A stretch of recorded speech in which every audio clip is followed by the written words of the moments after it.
নতুনকৈ মাক হোৱা মহিলাগৰাকীৰ প্ৰায়ে সন্দেহ হয় যে তেওঁৰ ব্ৰেষ্ট মিল্ক তেওঁৰ কেঁচুৱাটিৰ কাৰণে পৰ্যাপ্ত নহয় বা এনাফ নহয়। যেতিয়া কেঁচুৱাটোৱে কান্দে তেওঁ অনুভৱ হয় যে গাখীৰ তেওঁ পৰ্যাপ্ত পৰিমাণে কেঁচুৱাটিয়ে পোৱা নাই। বিশেষকৈ প্ৰসৱৰ পিছতে বা সিজাৰিয়ান ডেলিভাৰীৰ পিছতেই যদি কেঁচুৱাটিয়ে অতিৰিক্ত পৰিমাণত কান্দে, মাকগৰাকীৰ অনুভৱ হয় যে তেওঁৰ ব্ৰেষ্ট মিল্ক কেঁচুৱাটিয়ে পৰ্যাপ্ত পৰিমাণে পোৱা নাই আৰু নিজকে দোষী বুলি অনুভৱ কৰে।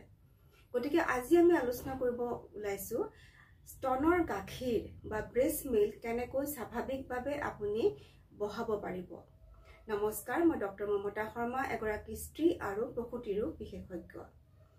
ব্ৰেষ্ট মিল্ক বঢ়োৱাৰ কথা জনাৰ আগতে আমি জানিব লাগিব যে ব্ৰেষ্ট মিল্ক কেনেকৈ প্ৰডাকশ্যন হয়। এইটো এটা প্ৰকৃতিৰ ডিমাণ্ড আৰু ছাপ্লাই এটা বৰ সুন্দৰ নিয়ম হয়।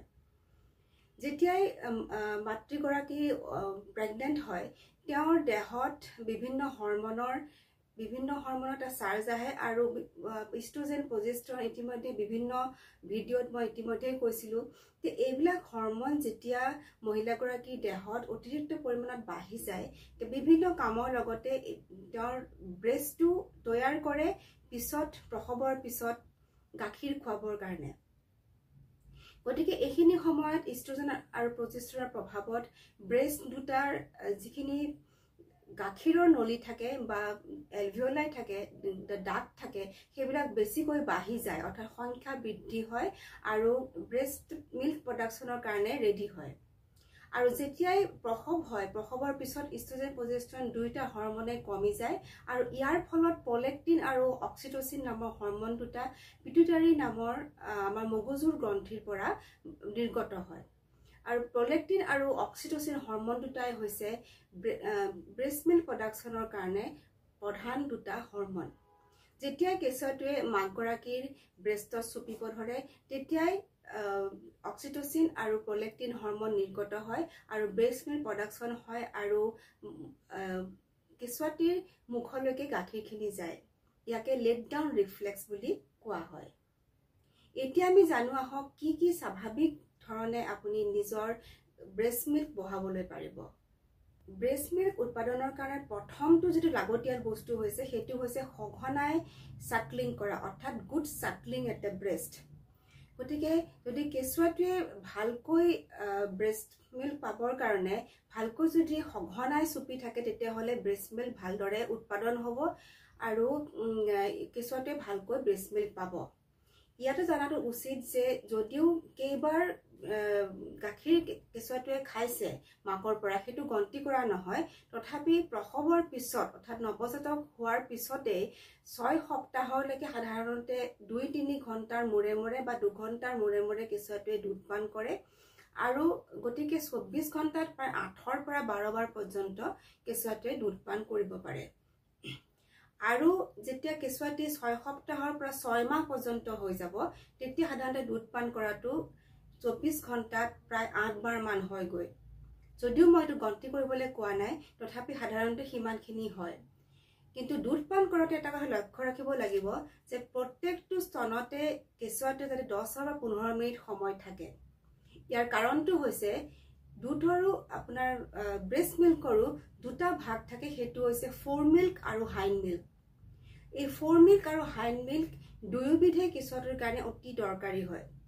ফ'ৰ মিল্ক হৈছে প্ৰথমতে যিখিনি গাখীৰ মাকৰ স্তনৰ পৰা ওলাই আহে, সেইখিনি ফ'ৰ মিল্ক বুলি কোৱা হয়। এই গাখীৰখিনি পাতল হয় আৰু ইয়াত লেক্টোজ, ভিটামিনছ আৰু এমাইনো এচিডছ থাকে। গতিকে এইখিনি ফ'ৰ মিল্কখিনি কেঁচুৱাটিৰ পিয়াহ গুচাবৰ কাৰণে খুব ভাল বস্তু হয়। আৰু এই হাইণ্ড মিল্কখিনি ইয়াতে আপোনাৰ ফেট কণ্টেণ্ট বেছি থাকে আৰু গতিকে কেঁচুৱাটিক সম্পূৰ্ণৰূপে খোৱাৰ পিছত এটা ফুলনেছ, অৰ্থাৎ বহু দেৰিলৈকে ভোক নলগাকৈ ৰাখে।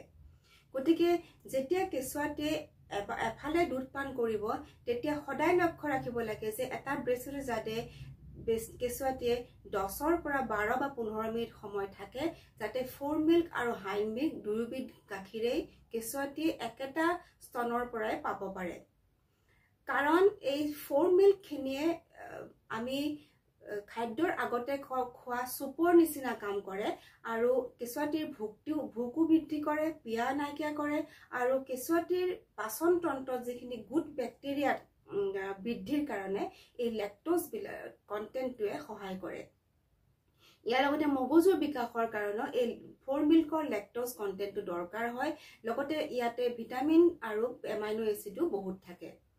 ইয়াৰ পিছৰখিনি অৰ্থাৎ যিখিনি ফেট কণ্টেণ্ট বেছি থাকে হাইন মিল্কখিনি, তাতে ফেট চলিবল ভিটামিনখিনি বেছি থাকে। গতিকে এইখিনি গাখীৰো কেঁচুৱাটিৰ কাৰণে অত্যন্ত দৰকাৰ হয়। গতিকে গোটেইখিনি খাদ্যপ্ৰাণ যাতে কেঁচুৱাটিয়ে একেটা ব্ৰেষ্টৰ পৰা পায় সেইটো লক্ষ্য ৰাখিব লাগে। ইয়াৰ লগতে কেঁচুৱাটিৰ মাকৰ লগত স্কিন টু স্কিন কণ্টেক্ট অৰ্থাৎ মাকৰ গাৰ স্পৰ্শটো কেঁচুৱাটিৰ কাৰণে খুব দৰকাৰ হয়। ইয়াৰ দ্বাৰাও লেট ডাউন ৰিফ্লেক্স অৰ্থাৎ এই প্ৰলেক্টিন আৰু অক্সিটচিন নিৰ্গত হোৱাত সুবিধা হয়। দ্বিতীয় কথাটো হৈছে প্ৰপাৰ লেটচিং অৰ্থাৎ কেঁচুৱাটিয়ে মাকৰ ব্ৰেষ্টত কিদৰে অৱস্থান কৰিছে সেইটো জনাটো খুব দৰকাৰ। মাকৰ ব্ৰেষ্টৰ যিখিনি ক'লা অংশ থাকে নিপুলৰ আগৰ অংশখিনি, সেইখিনি যাতে কেঁচুৱাটিৰ মুখৰ ভিতৰত যায় অৰ্থাৎ নিপুলৰ লগতে এই ক'লা অংশখিনি 2/3 যাতে কেঁচুৱাটিৰ মুখৰ ভিতৰত যায় সেইটো লক্ষ্য ৰাখিব লাগে। কাৰণ গাখীৰৰ নলীবিলাক অৰ্থাৎ মিল্ক ডাকবিলাক এই ক'লা অংশতে থাকে। গতিকে কেঁচুৱাটি যেতিয়া এই ক'লা অংশটো মুখত লৈ চুপিব তেতিয়াহে ভালকৈ এই লেট ডাউন ৰিফ্লেক্সটো হ'ব আৰু কেঁচুৱাটোৱে ভালকৈ গাখীৰ পাব। গতিকে এইটো লক্ষ্য ৰাখিব লাগিব। আৰু লগতে ভালদৰে যদি কেঁচুৱাটিয়ে অৱস্থান কৰে ব্ৰেষ্টত, তেতিয়াহ'লে কেঁচুৱাটিৰ থুতৰিটো মাকৰ গাটো লাগি থাকিব। এইখিনি ভালদৰে লক্ষ্য ৰাখিলে প্ৰথম অৱস্থাৰ পৰাই মাকগৰাকীয়ে কেঁচুৱাটিক ভালদৰে দুধপান কৰাব পাৰিব। ব্ৰেষ্ট ফিডিং কৰাই থকা মহিলাগৰাকীয়ে সদায় লক্ষ্য ৰাখিব লাগে তেওঁ যাতে হাইড্ৰেশ্যনটো মেইনটেইন কৰে। কাৰণ ব্ৰেষ্ট মিল্কৰ 86ৰ পৰা 88% পানী হয় আৰু প্ৰায় 12ৰ পৰা 14% গোটা পদাৰ্থ থাকে। গতিকে তেওঁ হাইড্ৰেশ্যন মেইনটেইন কৰাটো অত্যন্ত দৰকাৰ হয়। পানী খোৱাৰ লগতে তেওঁ দাইল, চৰ্বত আৰু চুপ আদি খাই থাকিব লাগে আৰু দৈনন্দিন তেওঁ লক্ষ্য ৰাখিব লাগে যে তেওঁ যাতে 3 পৰা 3.5 লিটাৰমান পানী বা পনীয়া পদাৰ্থ তেওঁ খায়। কাৰণ ইয়াৰ দ্বাৰা তেওঁ অতিৰিক্ত পিয়া লগাটো কমি যাব আৰু লগতে ব্ৰেষ্ট মিল্ক প্ৰডাকশ্যনতো সহায় হ'ব। ইয়াৰ উপৰিও আমাৰ ঘৰুৱা কিছুমান বিশ্বাস আছে আৰু উপায় আছে যাৰ দ্বাৰা ব্ৰেষ্ট মিল্ক বঢ়াব পাৰি বুলি বিশ্বাস কৰা হয়। সেইবিলাক আমাৰ পাকঘৰতে পোৱা যায়, যেনে ক'লা জিৰা, তিল, চফ, মেথি, তাৰপিছত আপোনাৰ নহৰু, ডালচেনি, ঘি, জালুক, দৈ, পকা অমিতা, পকা কল আৰু সজিনা পাত, নাৰিকল আদি। এইবিলাক বস্তু খাদ্যপ্ৰাণেৰে ভৰপূৰ হয় আৰু ইয়াৰ লগতে আমাৰ জনবিশ্বাস আছে যে ব্ৰেষ্ট মিল্ক প্ৰডাকশ্যনত সহায় কৰে।